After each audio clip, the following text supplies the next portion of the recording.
more limping ketchup for the old people.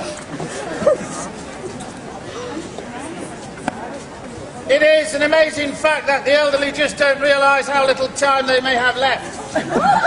This could be your last holiday, so make the most of it. Let's go.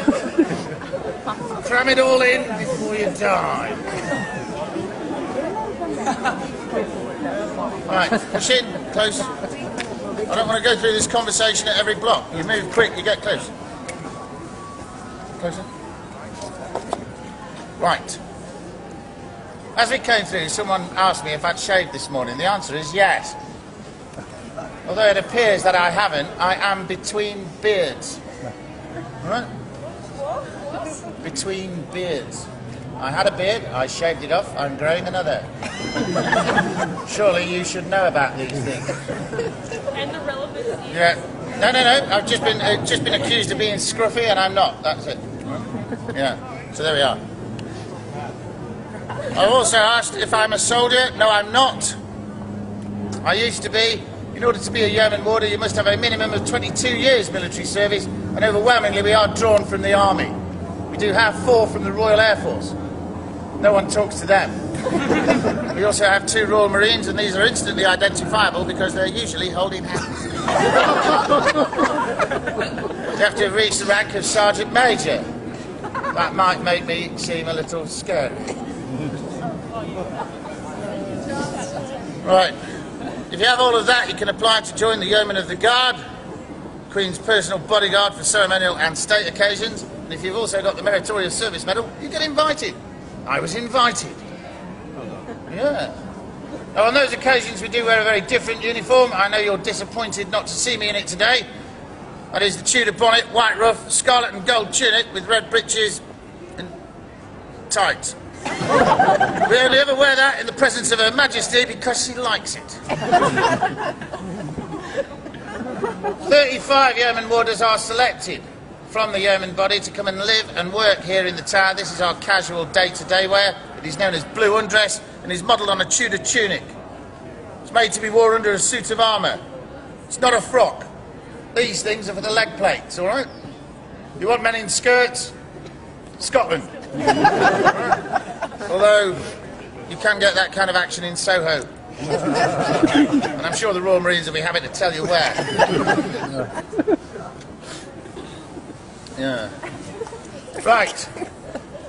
Now that I've got your questions out of the way, we can carry on talking about what we're supposed to. You're now standing in a killing ground. Yeah, sadly no longer operational. As an attacking army, you'd have lost dozens, possibly hundreds of men trying to get through that festering bog of a moat, wrestling with the polar bears and trying to climb the walls. And all the time you're doing that, there are people trying to kill you. It is unlikely that you would have got this far, but if you did, unlucky. You might not have noticed this yet, but behind you there is another wall. The inner defensive wall dates from the 1220s, has 13 defensive towers and a 50-foot curtain. It was only one way through, that archway. And as you can see, it is defended by a 2.5-ton oak and steel portcullis. And beyond it, those gates weigh a further 3 tons. 5.5 tons of oak and steel that you're going to have to hack through with your poxy little swords and axes, and that will take time. Time is a luxury you rarely have in battle, and the defenders will now be hurling vicious verbal abuse at you.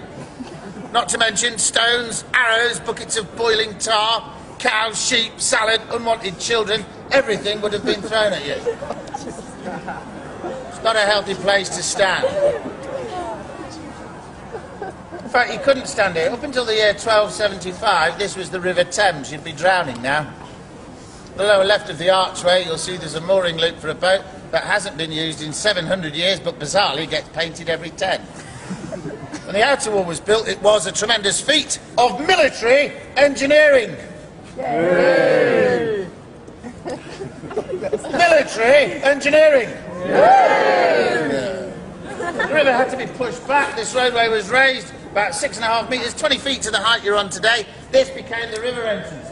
Now this is the world infamous Traitor's Gate, which is not its original name. Originally, and obviously, it was known as the Watergate, for the simple reason that boats and barges would come in here and deliver stores and provisions.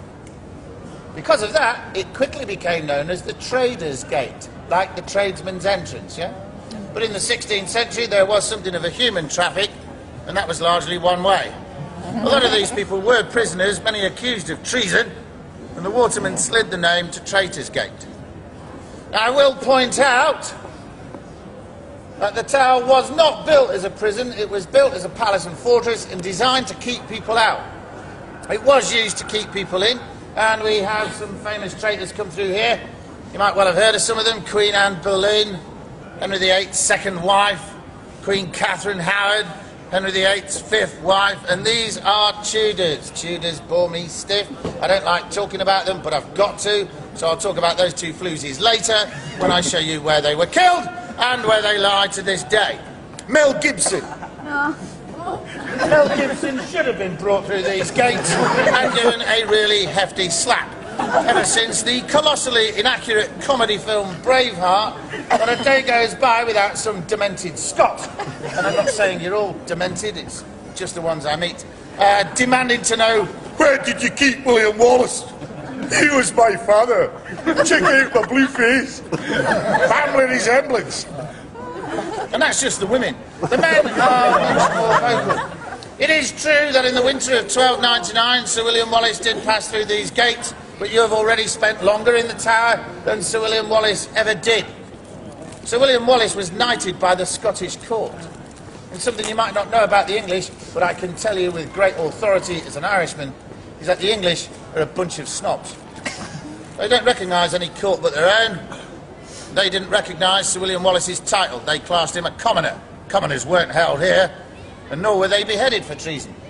Sir William Wallace was immediately taken from here to Smithfield Market, about a mile and a half to the northwest, where in full public view he was hanged by the neck until really uncomfortable, actually. They only half-hanged him. They hauled him up, let him swing, let him down, took the noose from around his neck and revived him.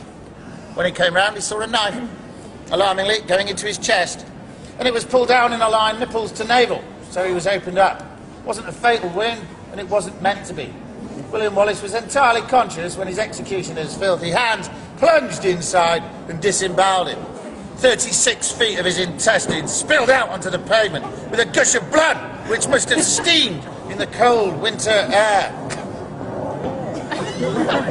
These entrails were then placed on a hot griddle where they sizzled, and at this point Mel Gibson would have you believe a man can shout, "Freedom!" I just don't think that's likely. He must have had other things on his mind. His heart was being ripped out, and that's got to be a distraction. The heart was thrown into a brazier to burn, and that probably killed him.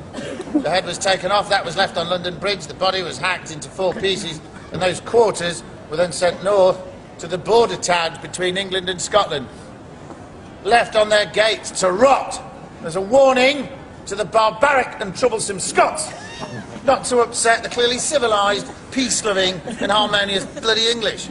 So, Sir William Wallace, a truly great man from a truly great nation, was hanged, drawn and quartered. Yeah. One gets nostalgic.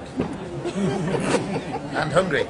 On a happier note, behind you we have the Bloody Tower. Again, not its original name. Originally this was known as the Garden Tower, and we've changed it for marketing purposes. In 1483 the Garden Tower was so comfortable this was the home of the King of England, Edward V. You might not have heard of him, he was only 12. His younger brother Richard, the Duke of York, was just 10, and they were here under the protection of their uncle Richard, the Duke of Gloucester. And they needed protection because there was a war on, the War of the Roses. Now this sounds like fun, but they weren't fighting with flowers. It was a bloody civil war, and it straggled on for nearly 30 years. These boys were targets, and Gloucester knew it. He took his protection duties so seriously that he had Parliament declare his nephews bastards. They couldn't keep the crown, and he took it. He became King Richard III. He was now the target. His nephews continued to play safely in these grounds long after his coronation. All of that's fact, documented and unargued.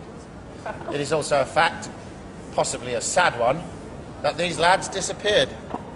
Nobody knows when, why or how, but Shakespeare tells us that one night in 1483 they fell asleep up there and never woke up. During the night they were smothered to death with their own pillows. Stabbed with a dagger, for good measure.